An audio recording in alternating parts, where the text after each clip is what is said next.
Om Namo Bhagavate Vasudevaya.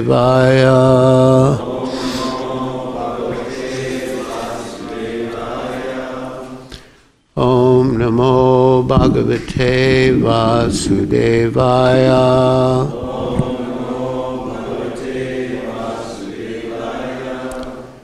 Om Namo Bhagavate Vasudevaya.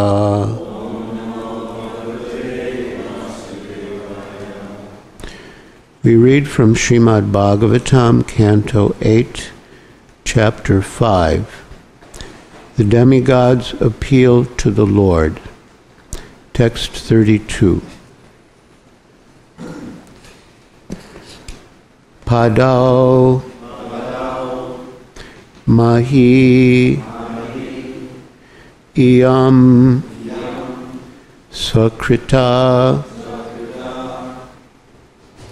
eva yasya chatuvida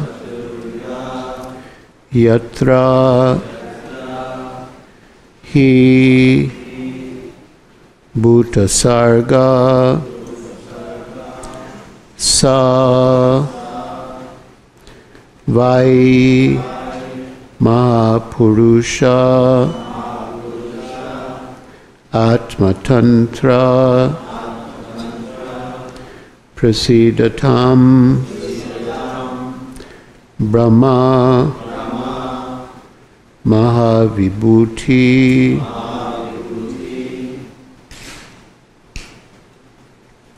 padomahiyam svakritai vayasya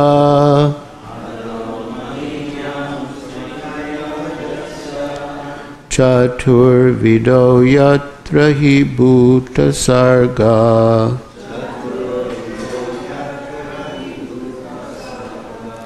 savai mahapurusha atmatantra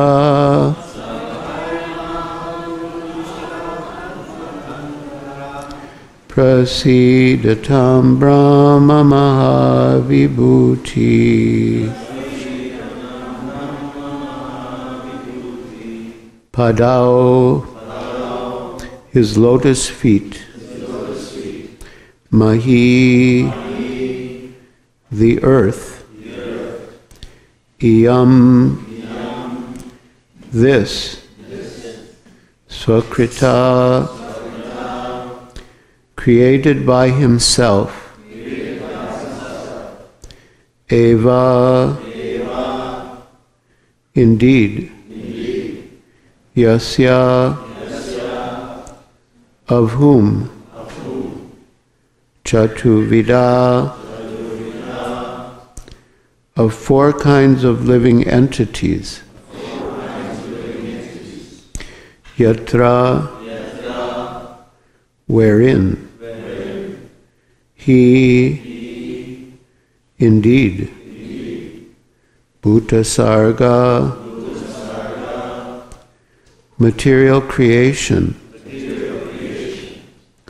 Sa, he.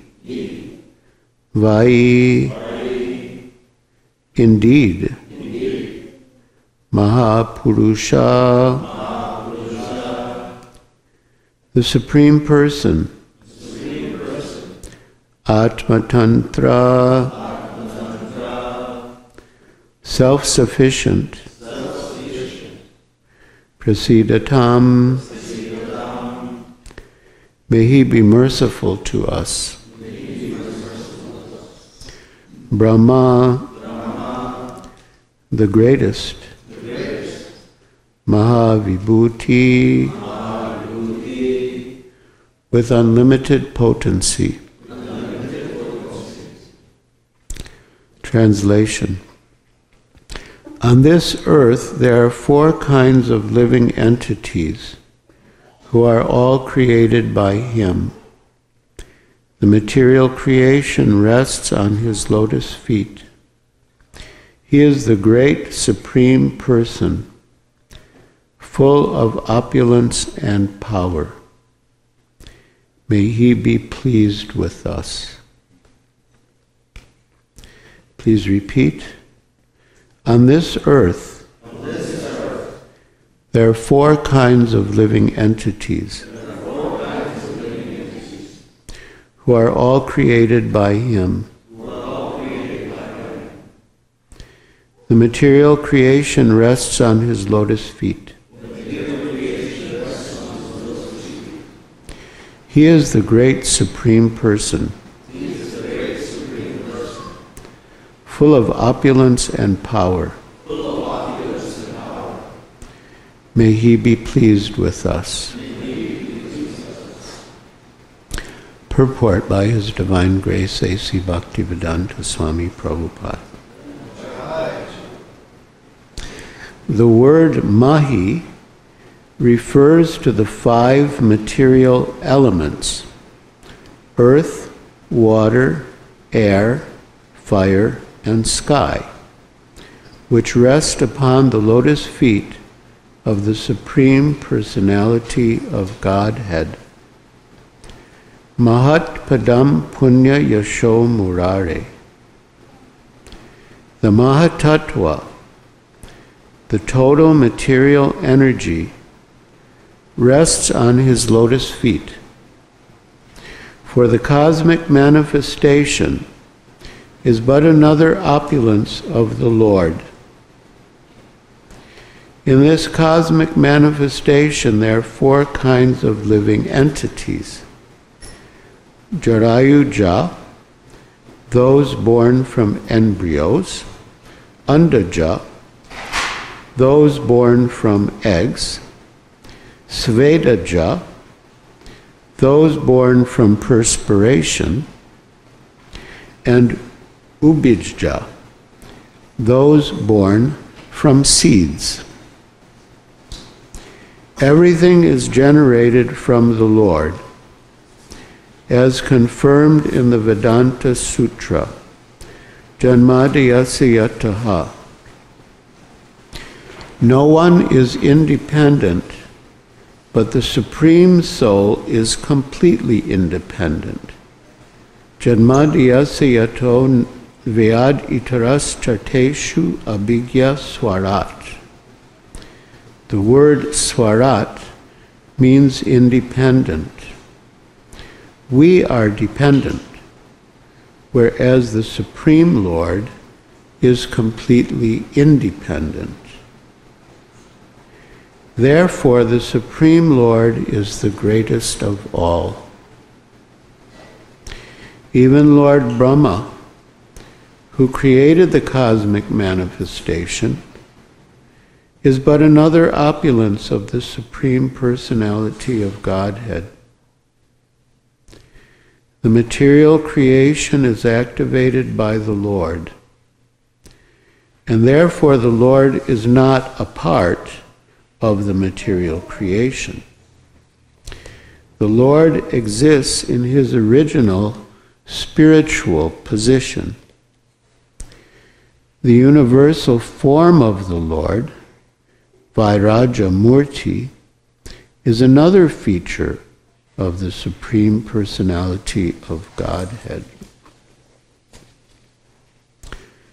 Translation again.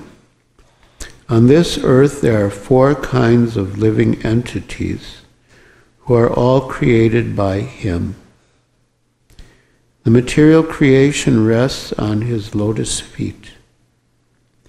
He is the great Supreme Person, full of opulence and power. May He be pleased with us.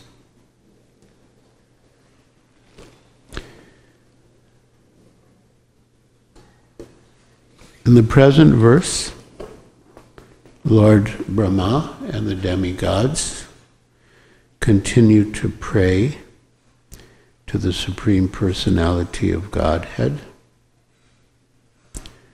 for His mercy. They are in difficulty, and as devotees,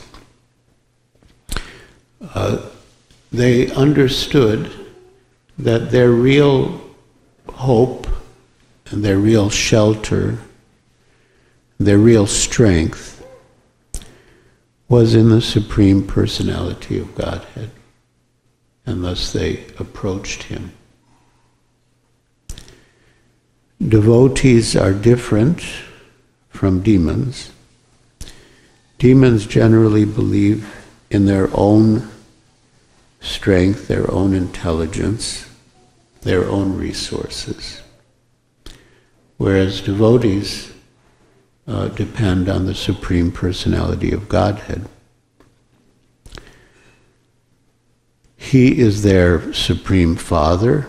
He is the origin of everything. Janmady, asya, yatah. He is the origin of the living entities and the different types of bodies that they inhabit in the material world. And naturally, he is their protector and maintainer and guardian. When Rupa and Sanatan met Lord Chaitanya for the first time, at that time they were known as Dabir Khas and Sakir Malik. They recited a verse from the Stotra Ratna by Yamunacharya. Bhavantam evanucharan nirantara prashanta nihesha manoratantara kadayaham ekantika nitya kinkara aham parishyami sanatha jivita. This verse was quoted by Srila Prabhupada to me once on Juhu Beach. At the time, I was feeling particularly wretched and miserable, and Srila Prabhupada was walking and he stopped, placed his cane firmly in the sand, and looked at me and recited the verse. It was only many years later that I came across the verse in Sri Chaitanya Charitamrita. And he translated the verse and commented on it at the same time. The idea is that the devotee is praying to the Lord that when will I be engaged as your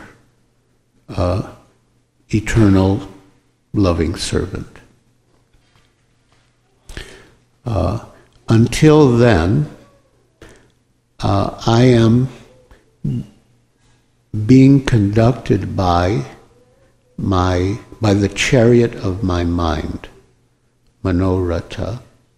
It's often translated as mental concoction, but literally, manorata means the chariot of the mind.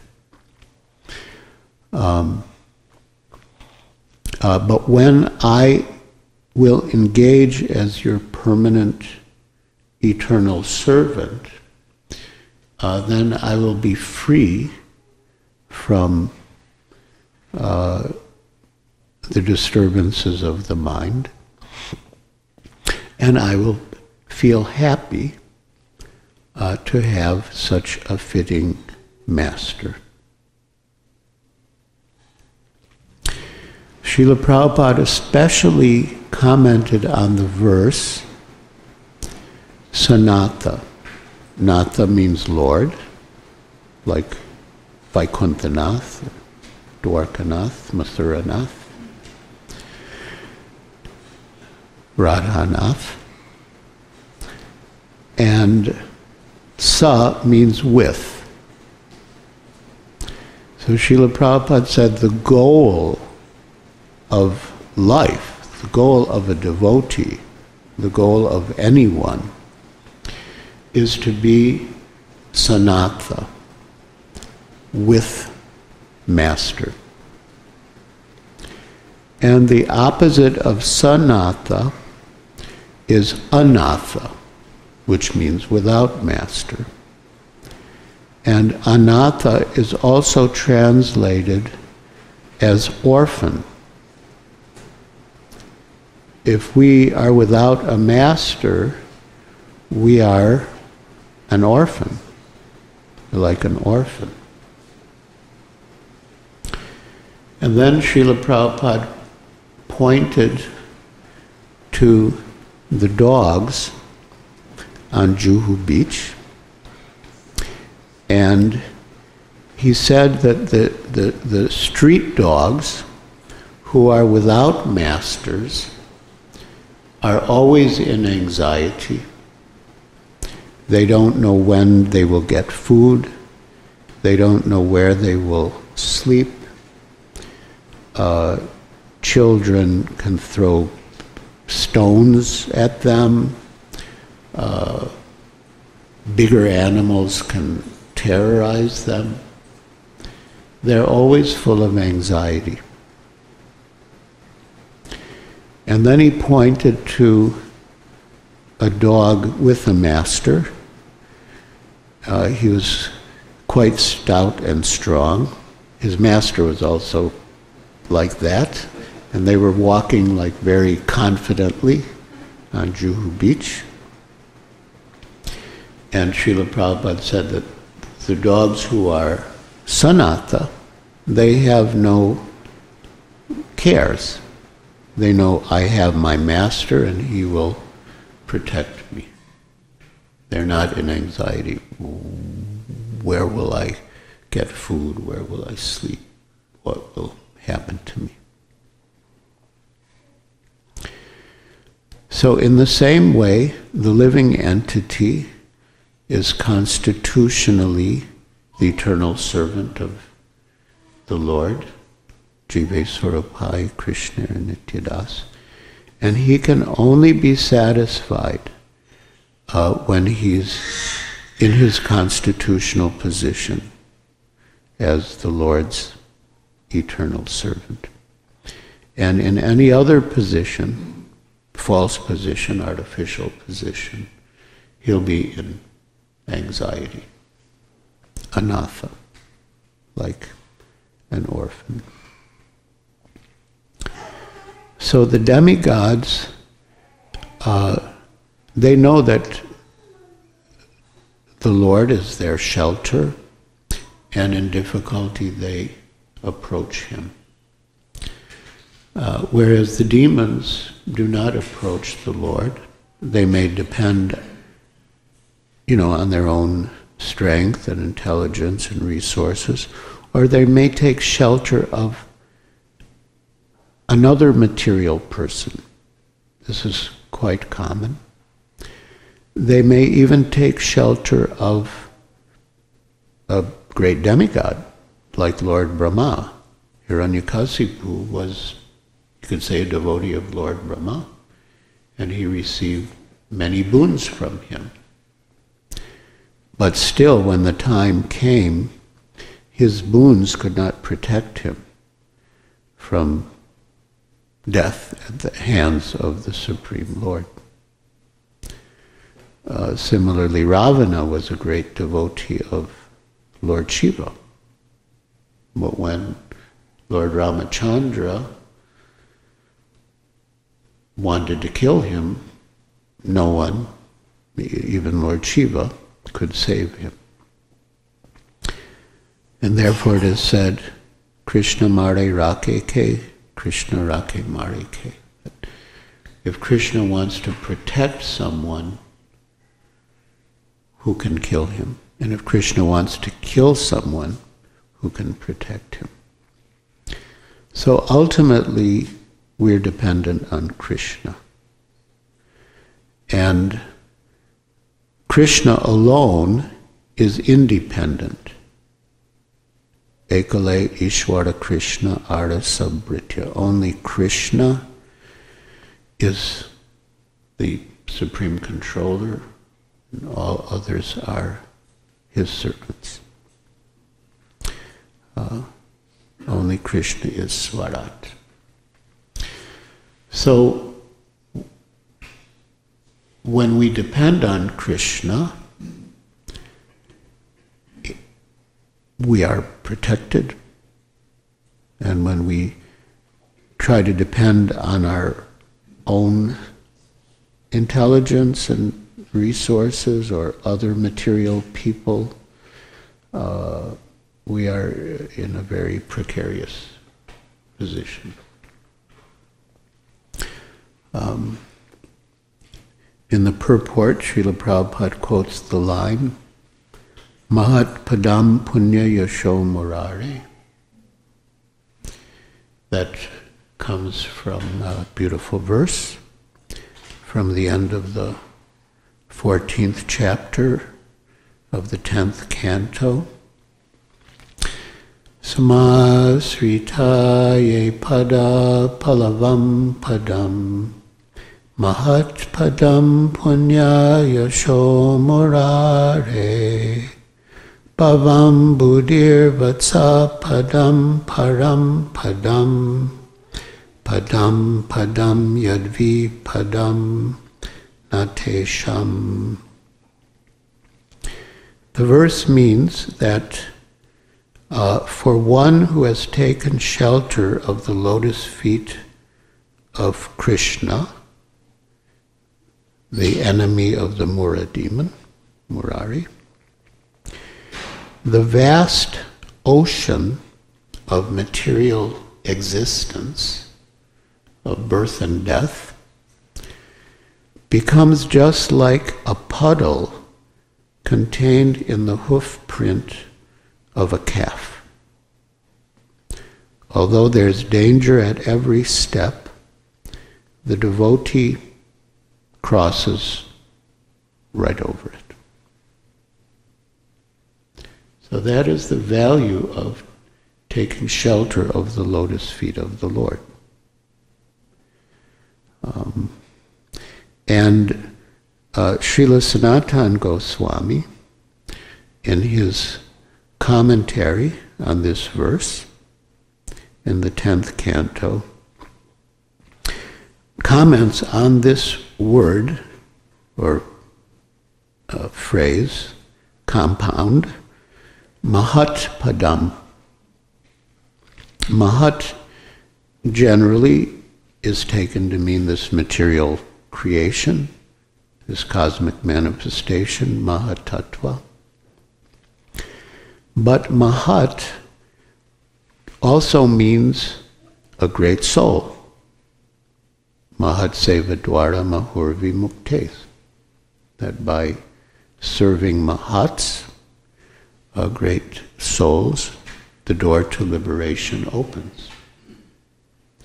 So Srila Sanatana Goswami comments that Mahat-padam means that the lotus feet of Krishna are the shelter even of Mahats or Mahatmas, who themselves are the shelter of so many conditioned souls.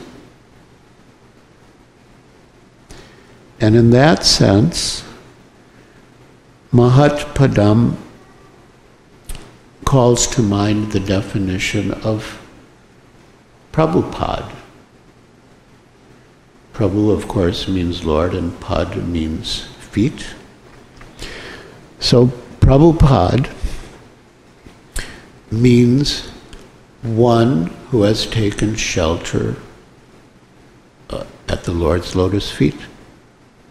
Like we pray to our spiritual master, our founder Acharya, Nama Om Vishnu Padaya Krishna Prastaya Bhutale Srimate Bhakti Vedanta Swami Iti Namine. I offer my respectful obeisances unto His Divine Grace A.C. Bhakti Vedanta Swami Prabhupada, who is very dear to Lord Krishna, having taken shelter at his lotus feet. And another meaning of Prabhupada is he at whose feet many Prabhus, devotees, take shelter. And this is the principle of parampara, this is the principle of shelter. One takes shelter at the feet of a person who has taken shelter at the lotus feet of the Supreme Person. It's a very simple principle. One can give shelter only if he himself has shelter, real shelter. And real shelter is the Supreme Personality of Godhead. So one who has taken shelter of the Supreme Personality of Godhead through, directly, as in the case of Lord Brahma, or through disciplic succession, he can give shelter to others. But he doesn't consider that he's the one who's giving shelter. He considers that Krishna is the one who's giving shelter, or his Guru Maharaj is the one who's giving shelter. I think now of another experience I had on another beach in Santa Barbara, or Carpinteria. I was chanting my rounds, and was trying to chant with attention, trying to go deeper and deeper. And I was going deeper and deeper. And I was overwhelmed, I became overwhelmed with a sense of the suffering of people. First, the suffering of people close to me, then just the suffering of people in general. And then I noticed some of the people at the beach trying to enjoy, but somehow I could see actually they were not enjoying, they were suffering. They were in anxiety and they were suffering. There were some surfers, whom Srila Prabhupada called sufferers. And then just all the creatures. There were birds on the beach, sandpipers. Ordinarily we think, how cute, how sweet. But I could see underneath it all, they were suffering, they were in anxiety. Anatta, they were anatta. Didn't know where they were going to get food, didn't know where they were going to sleep, didn't know how they were going to live to the next day. And then there were pelicans. They fly very high, the brown pelicans in Santa Barbara. And they suddenly they just swoop down, straight down, and plunge into the water. So they must be looking for some prey, and then when they see, there's some fish, then they just dive straight down, plunge into the water. So it seems very picturesque, but I was thinking, how much anxiety there is. Looking for food, all the time looking for food. And it must be very sort of painful for them. I mean, yeah, their body allows it, but I think it must be painful for them to come plunging down and crash into the water and hope to get some prey and not really be sure if they would get one or not. And then some dolphins came along.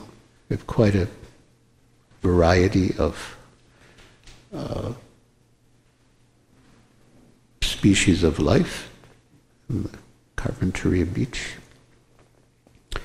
And again, I usually think, oh, how sweet, the dolphins, they're going up and down, playing in the water. I thought they're in anxiety, they're suffering. They also don't know where they're going to get food, they don't know if they're going to be attacked. They're also suffering. So this sense, not just sense of suffering, but feeling the suffering of these living entities was starting to overwhelm me. I mean, it was really getting to be too much. And I thought, wow, if this keeps going on like this, I'm not going to be able to function. And there's too much suffering.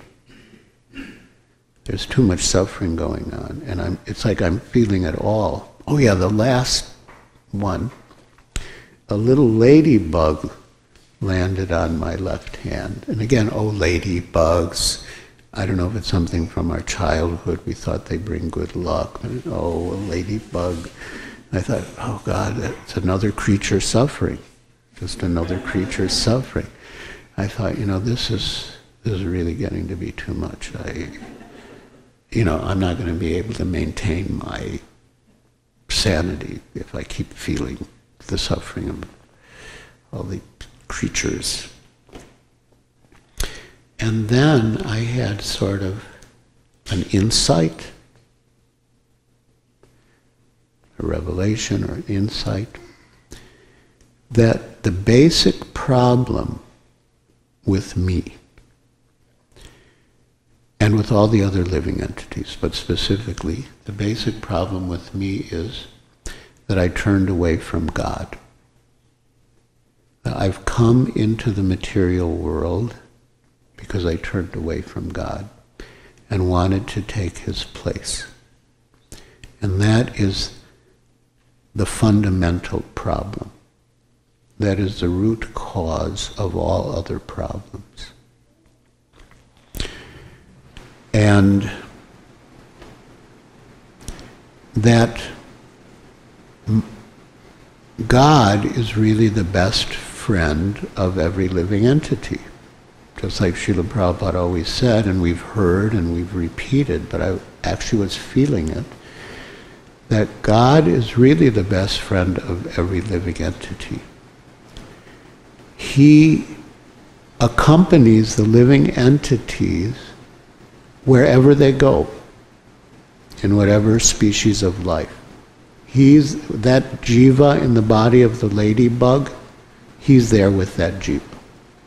He's there in the heart of the dolphins, he's there in the heart of the pelican, he's there in the heart of the sandpipers, the surfers, the strollers, the dogs, the devotees, the devotees who are close to me, attached to me, to whom I'm attached. He's in the hearts of all of them. He loves them more than I ever could. And He knows what they need. He knows why they're suffering, and He knows what they need.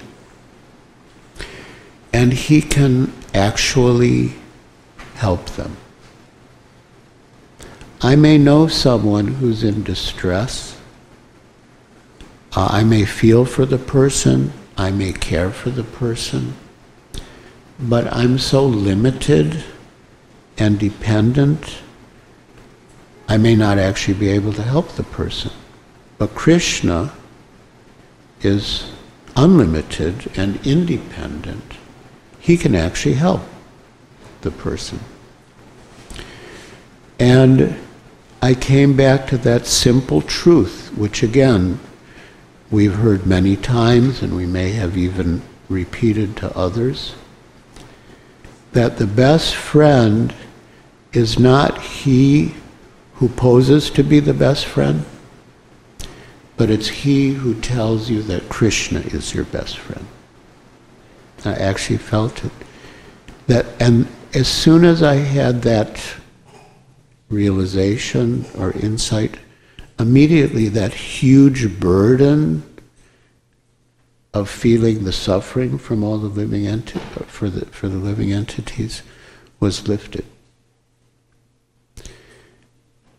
You know, in a subtle way, it was the same idea, the same desire to be God, to be the best friend of the living entities.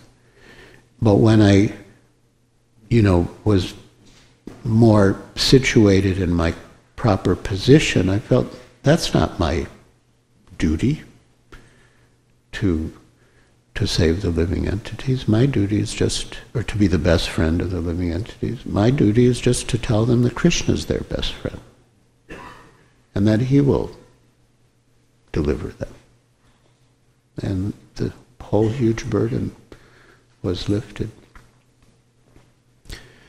And Srila Prabhupada said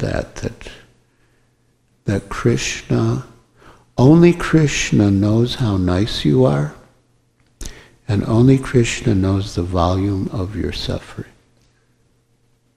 It's such a poignant statement.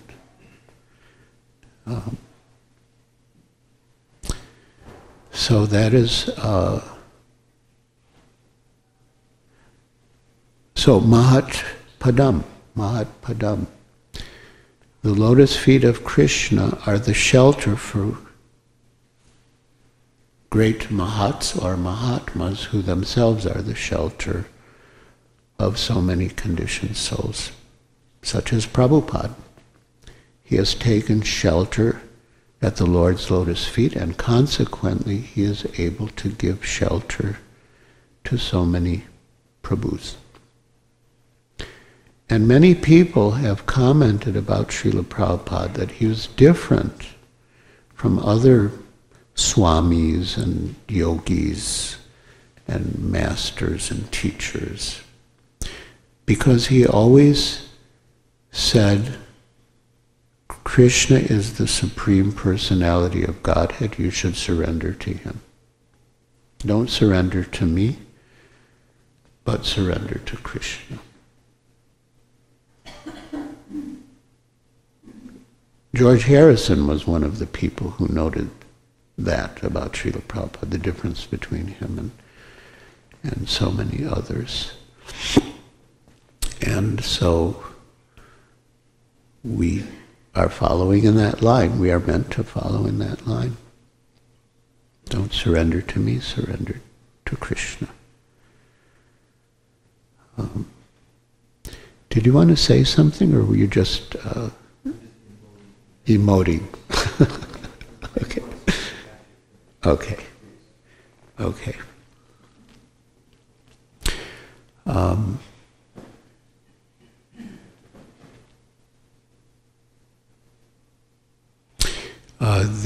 The other day I was discussing a verse. It is a beautiful verse and a purport from the 11th Canto of Srimad Bhagavatam.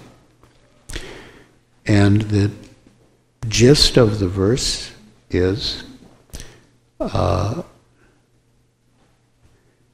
having developed faith, this is Krishna speaking to Uddhava, having developed faith in my narrations, knowing that all sense gratification leads to misery, endeavoring to renounce all sense gratification, but sometimes falling into sense gratification. The devotee continues with the process of devotional service in a happy mood.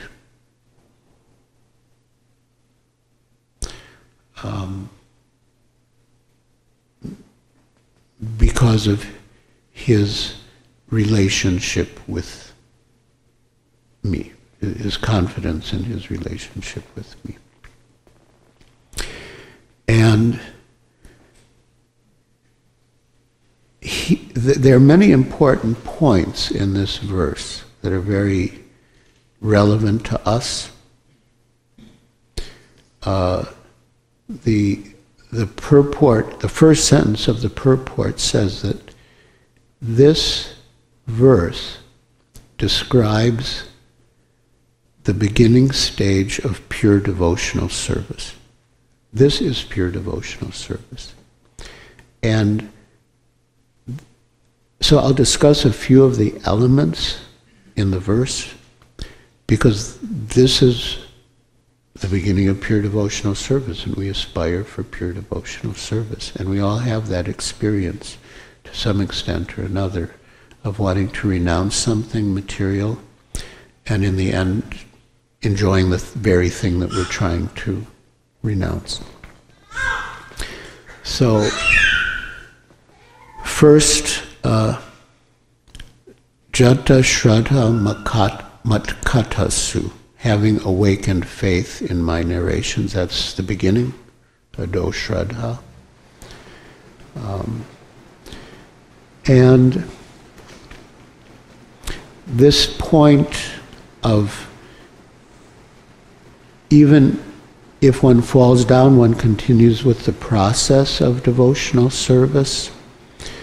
The purport says that the devotee, the mood of the devotee is that he will never give up serving Lord Krishna. He will never abandon the process of devotional service in favor of karma, jnana, yoga, tapasya, or anything. The purport, and to me it sounds like Vishwanath Chakravarti Thakur says that even if Lord Brahma himself comes and personally offers me some other engagement, such as karma, jnana, or whatever, I will not even consider it. Even, oh yes, this is another very important point. The devotee understands that he himself does not have the power to remove the material desires or attachments from his heart. Only Krishna has the power. And so the devotee thinks that even if Krishna chooses not to remove those material desires and attachments immediately, still, I will not give up my service to Lord Krishna.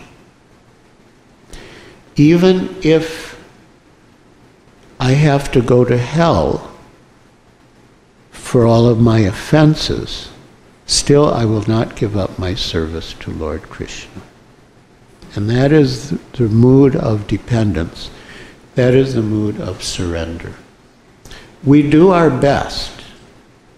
We do our best to follow the process of devotional service. We do our best to resist the temptations of material life.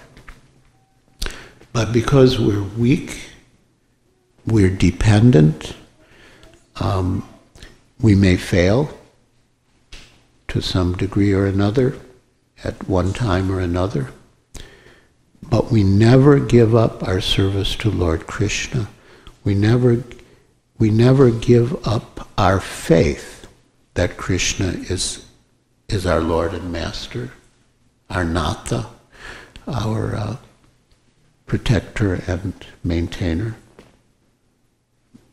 our guardian. And therefore, the devotee continues in a happy mood. He's happy. Aham parish yayisyami sanata jivita. He's happy because he has a fitting master. Sometimes that sanata jivita means like a living master, fitting living master. So he's happy. He knows his father is there to protect him. And even if the father does not relieve him immediately of his material desires and attachments, still he's confident in his father's protection. He knows that his father knows what is best for him and will do what is best for him. And there's a nice verse offered by King Prithu to the Supreme Personality of Godhead, in which he says that people generally identify with the body, which is produced of the three modes of nature, and therefore they ask for so many things in relation to the body. But, and here Prithu Maharaj is praying to the Lord, he says that, but just as a father does whatever is best for the child without being asked by the child, so you do whatever is best for me without me asking you. You know what's best. I'm not going to tell you what's best for me. You know what's best. So you just do it, and I will accept it.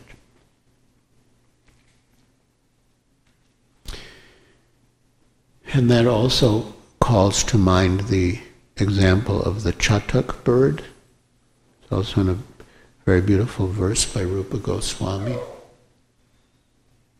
Actually, Srila Prabhupada quoted that verse on a morning walk in Chicago.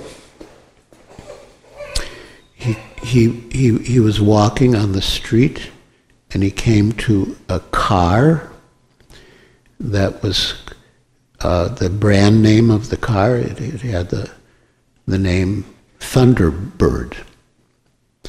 So Srila Prabhupada said, is there any such thing as a thunderbird? So one of the devotees said, well, Thunderbird is a name of an Indian chief. So they named the car after the Indian chief, Thunderbird. The Srila Prabhupada said, yes, but is there any bird, Thunderbird? And then Prabhupada said, we have got Thunderbird, the chatak bird. The chatak bird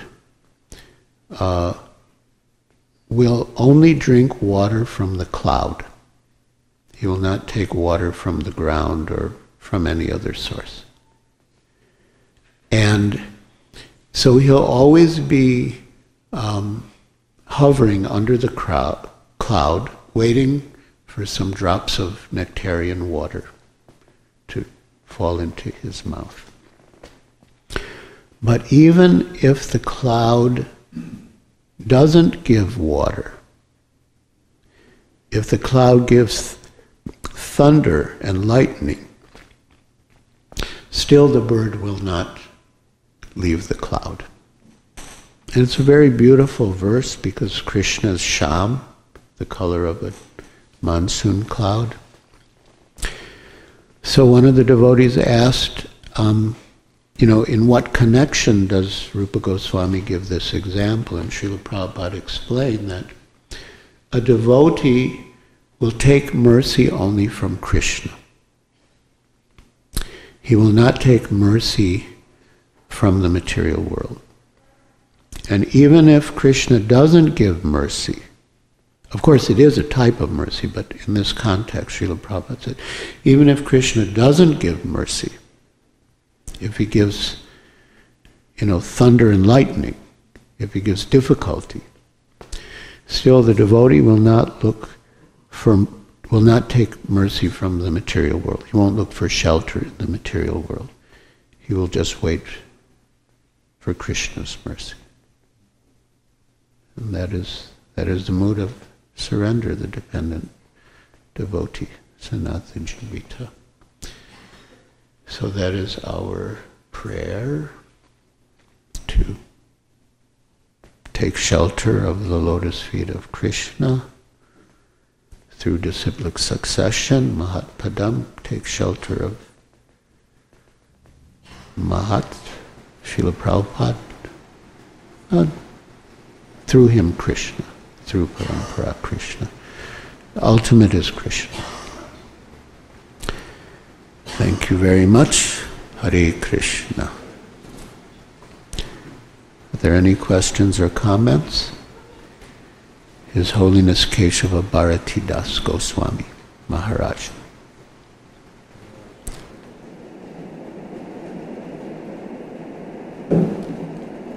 Maharaj, first of all, on behalf of all of us, thank you for that deeply exciting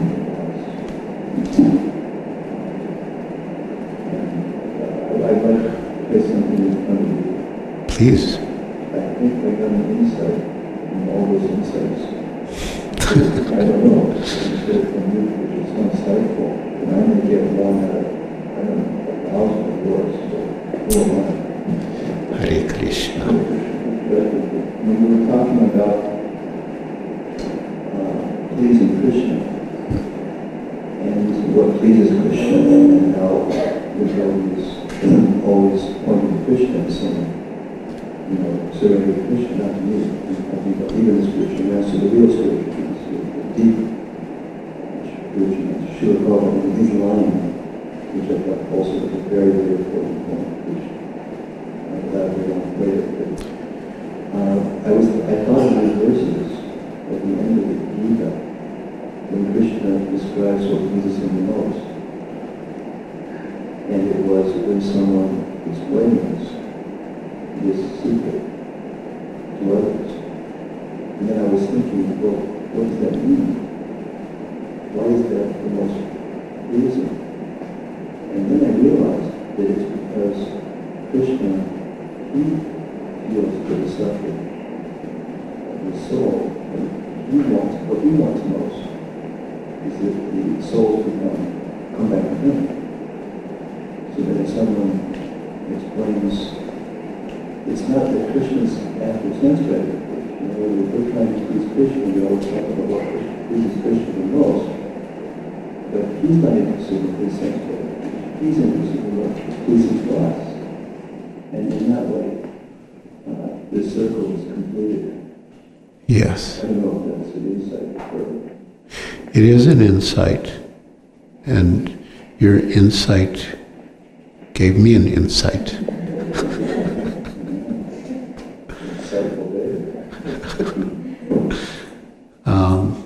Again, these are not things that we haven't heard before or even said, but they're entering our hearts in a deeper level, and therefore we're getting insights.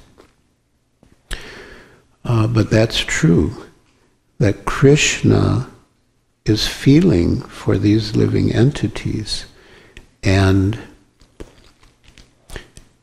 although he's the one ultimately who delivers them, but because the living entities have turned away from Krishna and are looking externally in the material world, Krishna sends his devotees, or devotees come forward in the mood of service to Krishna in the material world. So these conditioned souls that are looking outside of themselves will meet someone who will direct them to Krishna. Srila Bhaktisiddhanta Saraswati Thakur said that the spiritual master is like an extension of Krishna, just like the hand is an extension of the body, and the hand will reach down and pick up something that the body wants. But that abhiman, or conception that I'm a spiritual master, is death. It's death. On Srila Bhaktisiddhanta Saraswati Thakur's appearance day a month ago or so, His Holiness Niranjan Swami was staying with me, and he wanted to read about Srila Bhaktisiddhanta Saraswati Thakur, so I gave him my books. And then at the end of the day, before taking rest, I wanted to read something, but all my books were in his room. But I had a series of volumes called Sri Krishna Katamrita Bindu, which are, from Gopal Jew Press, compiled by Madhavananda Prabhu, very nice disciple of His Holiness Gaur Govinda Swami Maharaj. So I opened it up, and it opened to a page. I guess he ran it like some excerpts every 2 weeks from Srila Bhaktisiddhanta Saraswati Thakur's essay, like 100 Arguments Against Mundane Mellows. And the first instruction was that a Rasika guru, he will never think of himself as a guru. He'll never think of himself as a guru. If he thinks of himself as a guru, he's disqualified. He's not a true guru.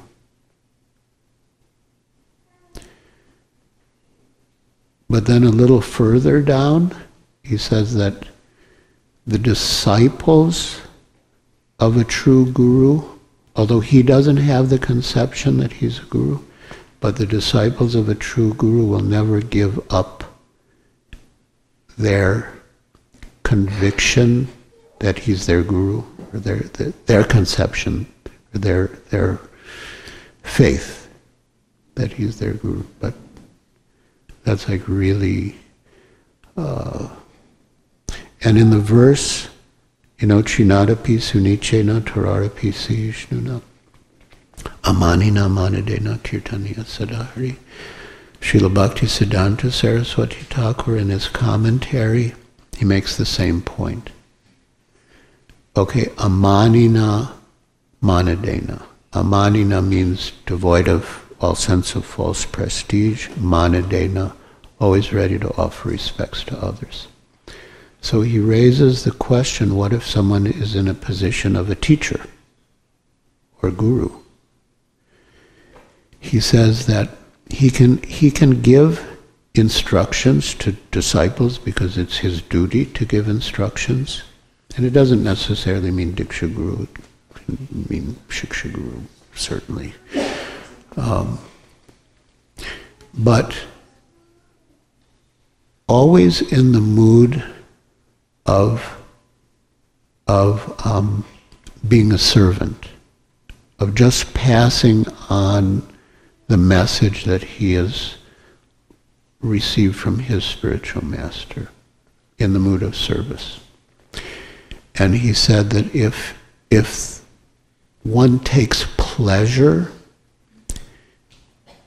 in the thought that I can advise Vaishnavas, I can instruct Vaishnavas, that is like death to a spiritual life. That is opposed to the principle of amanina manadena. Must always be like the humble servant. I've been given this knowledge by my spiritual master. I'm passing it on to you. Although I have the knowledge, I'm not applying it. I'm not practicing it. But if I pass on the same knowledge to you, you might actually follow it and practice it. Hare Krishna.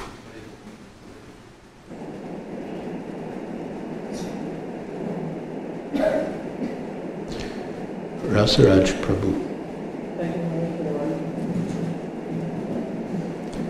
I have two questions.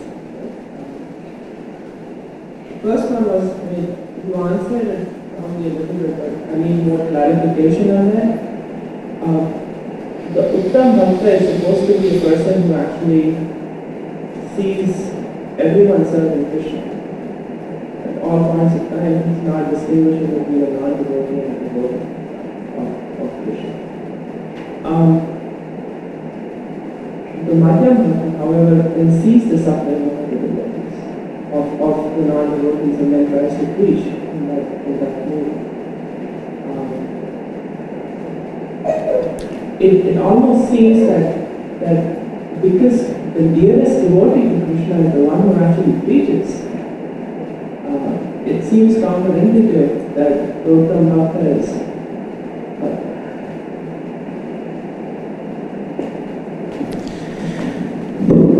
Yes, Rasaraj Prabhu says that, as His Holiness Keshav Bharati Das Goswami Maharaj quoted, that Lord Krishna says that he who I think the part of the answer comes in the phrasing of the question. But anyway, what Krishna says is that he who explained this secret knowledge to the devotees, he is the dearmost servant to me. There will never be one more dear to me than he, and in the end he will come to me. Rasaraj Prabhu says that the Uttama Bhagavat doesn't preach, because he sees that everyone is already engaged in Krishna's service. Everyone is engaged in Krishna's service except himself. So he sees no need to preach.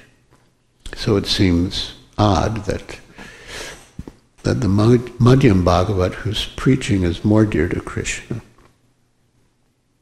than the Uttama Bhagavat. But there's another category. That is the Uttama Bhagavat, who for the sake of serving Krishna in a better way,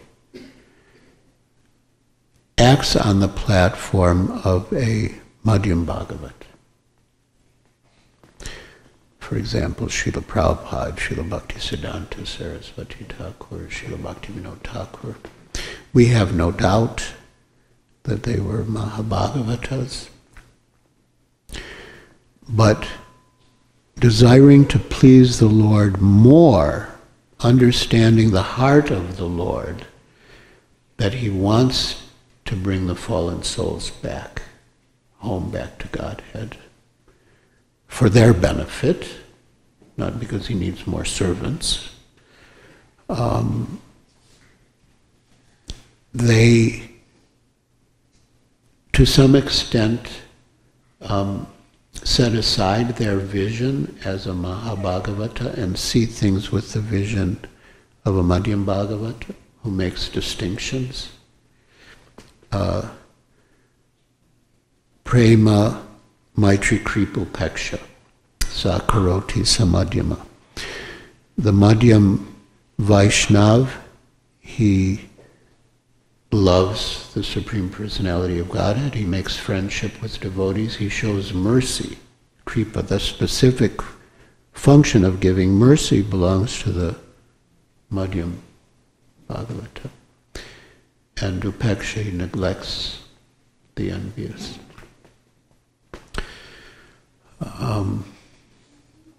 When Lord Chaitanya was feeling sorry for the sufferings of the living entities. He was speaking with Haridas Thakur, how can they be delivered? And then Haridas Thakur replied by the holy name. And even those like mlechas and yavanas, they can also be delivered by the holy name, even in Namabas. And externally, Haridas Thakur himself was a yavana by birth. And then Chaitanya Mahaprabhu asked about other living entities who aren't even in human forms. And Haridas Thakur replied, even they can be delivered by the holy name in their different bodies. And Srila Prabhupada, oh yes, so at one stage, Haridas Thakur tells Lord Chaitanya, my dear Lord, don't be, please do not be in anxiety. The living entities can be delivered by the holy name. And Srila Prabhupada comments that this is the mood of a devotee. The devotee knows that the Lord is in anxiety for the deliverance of the fallen souls, and so the devotee wants to relieve the Lord of his anxiety. And therefore he preaches the message of Bhagavad Gita, spreads the holy name.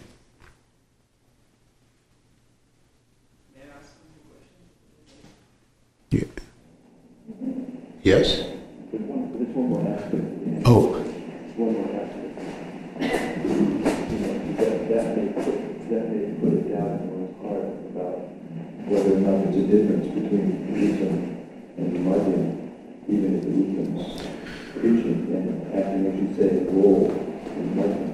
And Srila Prabhupada told us that when the uttam is preaching and acting on the platform with the madhyam, the results are different. Yeah.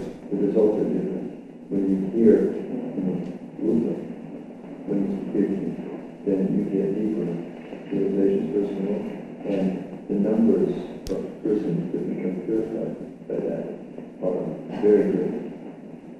Therefore, the person who's acting in the madhyam position, who's acting in the Buddha position, he is in a unique position, as Srila Prabhupada was in a unique position compared to any other person, even online, who did something that no one else could do, or no one else will do, because you can only do it once.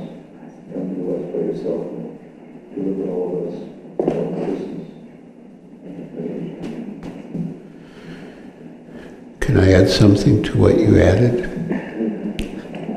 What you said is absolutely true, that the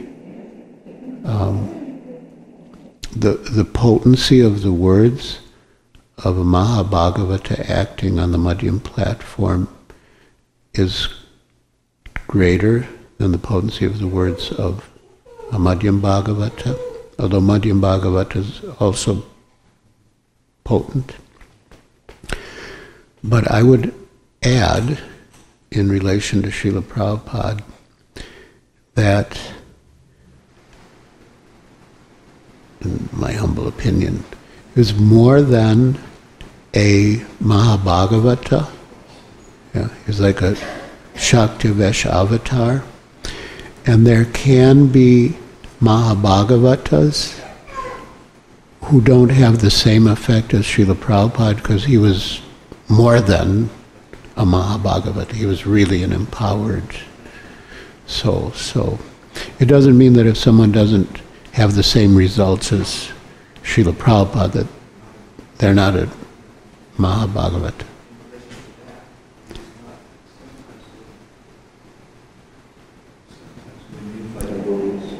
Consider these kinds of things. They have a tendency to see it in a black and white term. In other words, you just all of your mind, all of a sudden you step over this line, Yeah. and then but the actual fact is that there's a continuum of advancement. Yes. And it, as a person becomes more advanced, the effects become more, and it's like that. It's not like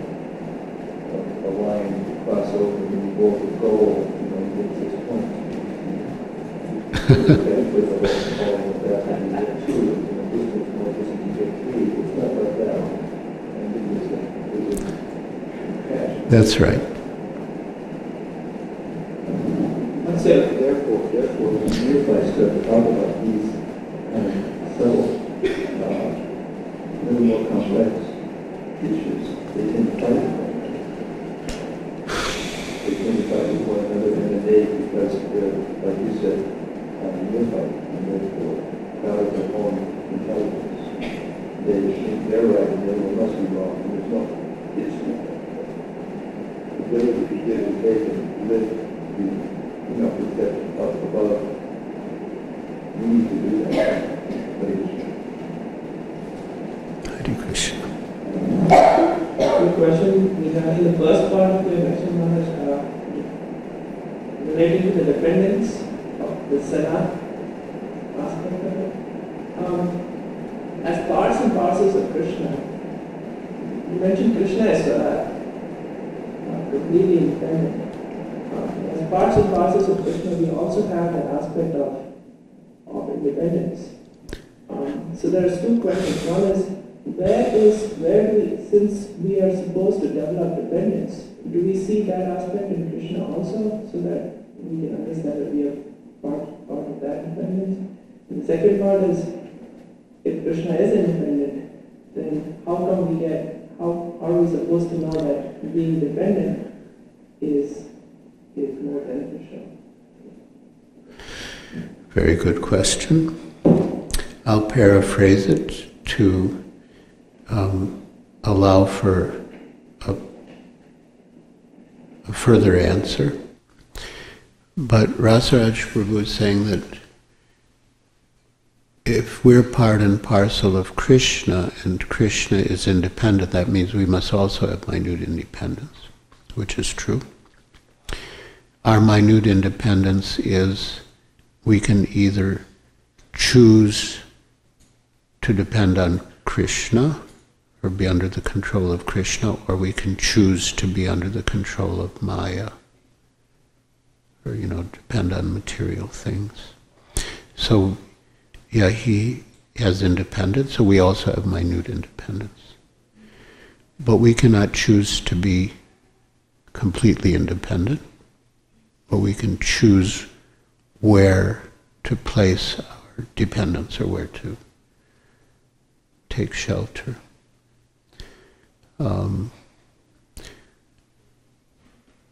Once Srila Prabhupada gave a class in Seattle, 1968, and one young man in the audience said that he doesn't feel that he should have to bow down to anyone. He's seeing all the disciples were bowing down to Srila Prabhupada. He said, I don't feel I should have to bow down to anyone. And Srila Prabhupada said, you're meant for bowing down. You cannot avoid bowing down. And if you don't bow down to Krishna and Krishna's representative, you'll be forced to bow down to Maya. You'll be forced to bow down to the repetition of birth, death, disease, and old age. So there's no question of you not bowing down. The question is where, in spite of bowing down, you can be happy.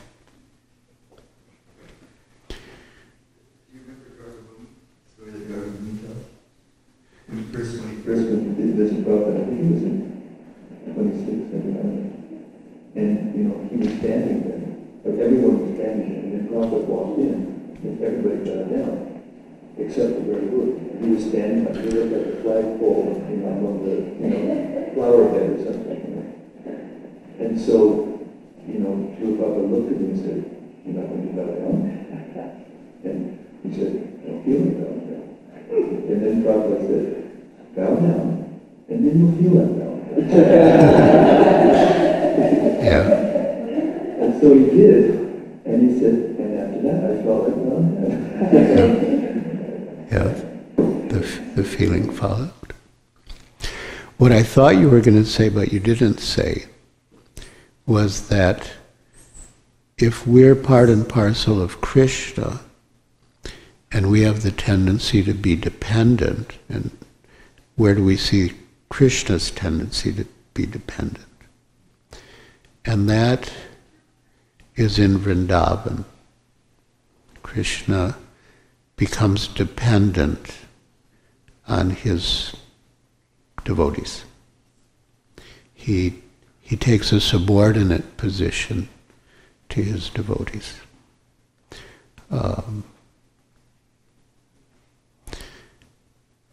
The older cowherd boys, the parental figures, Nanda and Yasoda and other elders, and the gopis, Srimati Radharani.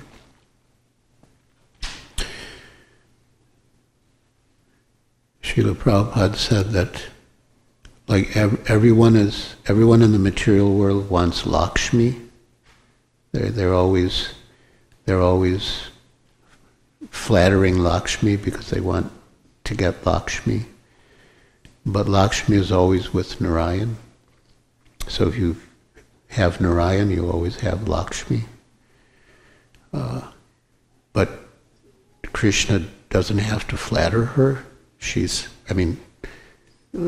so attached to Narayan, she never wants to leave him. And then he said, except in Vrindavan. In Vrindavan, Krishna flatters Radharani to get her favor. So Vrindavan has different rules, but that's very confidential and esoteric. That's where Krishna manifests his mood of dependence. Here, the Dhamma, there's one of the verses where Krishna says, I'm not pleased by this the prayers in which I'm pleased. I'm more pleased with this. Whether you show it chases me with its stick. That pleases me more. Yes. Damodarastakam exemplifies that mood.